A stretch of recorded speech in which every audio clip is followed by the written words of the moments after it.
Monsoon हर साल आता है, बारिश भी हर साल होती है, लेकिन हर बार सवाल वही उठता है, क्या हमारे शहर और हमारा इंफ्रास्ट्रक्चर बारिश के लिए तैयार है? इस बार भी कुछ घंटों की बारिश ने देश के अलग अलग हिस्सों में ऐसी तस्वीरें दिखाई जिन्होंने विकास के दावों पर कई सवाल खड़े कर दिए। दिल्ली से सटी साइबर सिटी गुरुग्राम में कुछ घंटों की बारिश ने पूरे शहर को ठप कर दिया। दूसरी तरफ महाराष्ट्र में करोड़ों रुपए की लागत से बना नया इंफ्रास्ट्रक्चर पहली ही बारिश में मुश्किलों में घिर गया। वहीं हिमाचल, जम्मू कश्मीर और ओडिशा में मॉनसून ने तबाही मचाई है। इस डिजिटल एक्सप्लेनर में समझेंगे कि आखिर देश के अलग अलग हिस्सों में बारिश का असर कितना गंभीर है, मौसम विभाग की चेतावनी क्या कहती है और आखिर हर साल बारिश के बाद वही तस्वीरें क्यों सामने आती है। नमस्कार, आप देख रहे हैं न्यूज़ 18 का डिजिटल प्लेटफॉर्म और मैं हूं आपके साथ जागृति खंतवाल। देखिए, सबसे पहले बात करते हैं गुरुग्राम की। देश की आर्थिक राजधानी मुंबई की तरह मॉनसून की पहली भारी बारिश ने राजधानी दिल्ली से सटी साइबर सिटी गुरुग्राम को पूरी तरह ठप कर दिया। कुछ घंटों की तेज बारिश में सड़कें दरिया बन गई, कारें पानी में फंस गई और दिल्ली जयपुर हाईवे यानी कि नेशनल हाईवे 48 का एक हिस्सा धंस गया। हालात इतने खराब हो गए कि सोशल मीडिया पर लोग गुरुग्राम की तुलना मुंबई से करने लगे। चर्चा यही रही कि जैसे हर साल भारी बारिश में मुंबई जलभराव और ट्रैफिक जाम से जूझती है, अब गुरुग्राम में वैसी ही तस्वीरें सामने आने लगी है। लोगों का ये कहना है कि वजहें भी लगभग एक जैसी हैं। नालियों और ड्रेनेज की खराब व्यवस्था, पुरानी नालियों का जाम होना, ड्रेनेज सिस्टम का ठीक से काम ना करना। हर साल करोड़ों रुपए खर्च होने के बावजूद सड़कें और ड्रेनेज व्यवस्थाओं में अपेक्षित सुधार दिखाई नहीं देता। बीते दिन हुई भारी बारिश के बाद गुरुग्राम के हीरो होंडा चौक, राजीव चौक और कई निचले इलाकों में पानी भर गया। गाड़ियों की रफ्तार थम गई और कई किलोमीटर लंबा जाम लग गया। वीवीआईपी रोड पर लग्जरी कारें पानी में फंस गई। ऑफिस आने जाने वाले लोगों को घंटों तक ट्रैफिक में फंसे रहना पड़ा।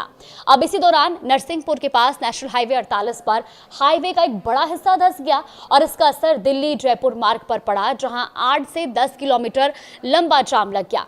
इसी हाईवे पर एक स्कूल बस भी दुर्घटनाग्रस्त हुई। गनीमत ये रही कि बस में कोई बच्चा सवार नहीं था और किसी के हताहत होने की खबर नहीं है। अब बात मौसम विभाग की कर लेते हैं। देखिए, भारतीय मौसम विभाग यानी कि आईएमडी ने गुरुग्राम में बुधवार 8 जुलाई यानी कि आज के लिए भी बारिश की चेतावनी जारी की है और इसी वजह से कई कंपनियों ने अपने कर्मचारियों को वर्क फ्रॉम होम करने की सलाह दी है। दिल्ली एनसीआर में ही सुबह से आसमान में बादल छाए हुए हैं और रुक रुक कर हल्की से मध्यम बारिश हो रही है। मंगलवार को हुई बारिश और ठंडी हवाओं के कारण अधिकतम तापमान में गिरावट दर्ज की गई, जिससे लोगों को भीषण गर्मी और उमस से राहत मिली। हालांकि कई इलाकों में जलभराव के कारण ट्रैफिक की समस्या भी देखने को मिली है। वहीं आईएमडी के अनुसार मंगलवार 7 जुलाई को दिल्ली का अधिकतम तापमान 37.2 डिग्री सेल्सियस दर्ज किया गया, जो कि सामान्य से 0.6 डिग्री अधिक रहा। वहीं न्यूनतम तापमान में भी 30 डिग्री सेल्सियस दर्ज किया गया, जो कि सामान्य से 2.1 डिग्री अधिक था। इस दौरान उत्तर पूर्व दिशा से हवाएं चली और पिछले 24 घंटे के दौरान दिल्ली के कई इलाकों में हल्की से मध्यम बारिश हुई, जबकि कुछ स्थानों पर भारी बारिश भी दर्ज की गई। अधिकतम तापमान में 1 से 2 डिग्री की गिरावट आई, जबकि न्यूनतम तापमान में 1 से 3 डिग्री सेल्सियस की वृद्धि भी हुई है। अब बात करते हैं अधिकतम आर्द्रता 100% और न्यूनतम 60% दर्ज की गई है। मंगलवार सुबह 8:30 बजे तक बारिश दर्ज नहीं हुई थी, लेकिन शाम 5:30 बजे तक 11.9 mm बारिश रिकॉर्ड की गई। आईएमडी का अनुमान है कि बुधवार को अधिकतम तापमान 32 से 34 डिग्री और न्यूनतम तापमान 21 से 23 डिग्री सेल्सियस के बीच रह सकता है। आसमान में बादल छाए रहेंगे, गरज चमक, बिजली और 30 से 40 किलोमीटर प्रति घंटे की रफ्तार से तेज हवाएं भी चल सकती हैं, जिनकी गति झोंकों से साथ 50 किलोमीटर प्रति घंटे तक पहुंच सकती है। अब आज सुबह या दोपहर के दौरान हल्की से मध्यम बारिश और कुछ स्थानों पर भारी बारिश की संभावना भी जताई गई। इसके बाद शाम या रात में बारिश का एक और दौर आने का भी अनुमान है। मौसम विभाग का कहना है कि अगले 3 दिनों में अधिकतम तापमान में 2 से 4 डिग्री सेल्सियस तक गिरावट हो सकती है और उसके बाद फिर बढ़ोतरी देखने को मिल सकती है। वहीं न्यूनतम तापमान में भी अगले 2 दिनों तक गिरावट और उसके बाद बढ़ोतरी का अनुमान है। आईएमडी ने नागरिकों को खराब मौसम के दौरान खुले स्थानों और पेड़ों के नीचे खड़े होने से बचने की सलाह दी है। लेकिन सिर्फ गुरुग्राम ही नहीं, इस बार मॉनसून ने देश के कई हिस्सों में भारी तबाही मचाई है। महाराष्ट्र में पिछले 3 से 4 दिनों की भारी बारिश में अब तक 13 लोगों की मौत हो चुकी है। सबसे ज्यादा चर्चा मुंबई पुणे एक्सप्रेसवे पर हुए भूस्खलन की हो रही है। यही वो एक्सप्रेसवे है जहां 6,695 करोड़ रुपए की लागत से बना मिसिंग लिंक प्रोजेक्ट मई 2026 में शुरू हुआ था।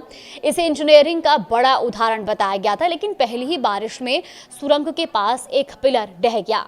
सोमवार 6 जुलाई की तड़के करीब 100 टन मलबा सड़क पर आ गिरा। इससे पूरा ट्रैफिक ठप हो गया और सड़क को साफ करने और यातायात बहाल करने में एजेंसियों को लगभग 18 घंटे लग गए। जिस परियोजना का उद्देश्य खंडाला घाट के खतरनाक मोड़ों से राहत देना और रोजाना करीब 1.5 लाख यात्रियों का लगभग आधा घंटा बचाना था, वही परियोजना पहली बारिश में मुश्किलों में घिर गई है। अब रुक करते हैं हिमालयी राज्यों की। देखिए, जम्मू कश्मीर की चुनाब घाटी में अचानक आई बाढ़ ने डोडा और किश्तवाड़ जिलों में भारी नुकसान पहुंचाया है।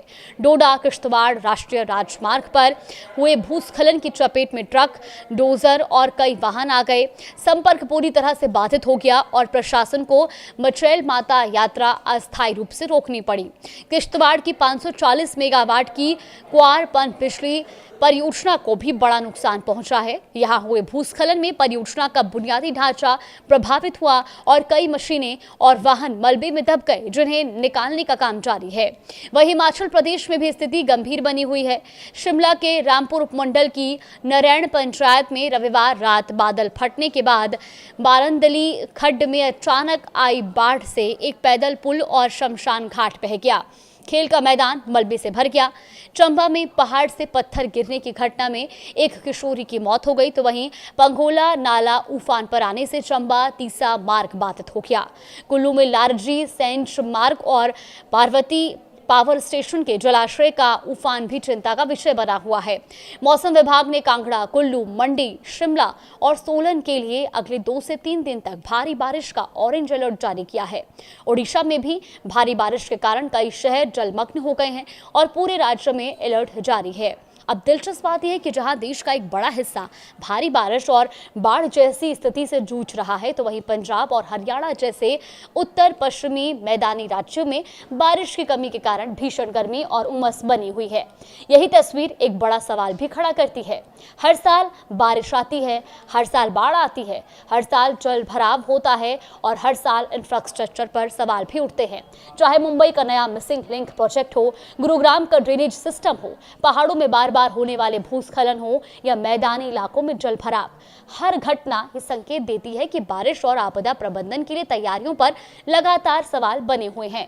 एक्सपर्ट्स का कहना है कि जब तक इंफ्रास्ट्रक्चर की बुनियादी व्यवस्था मजबूत नहीं होगी, तब तक हर साल ऐसी ही स्थिति दोहराती जाएगी।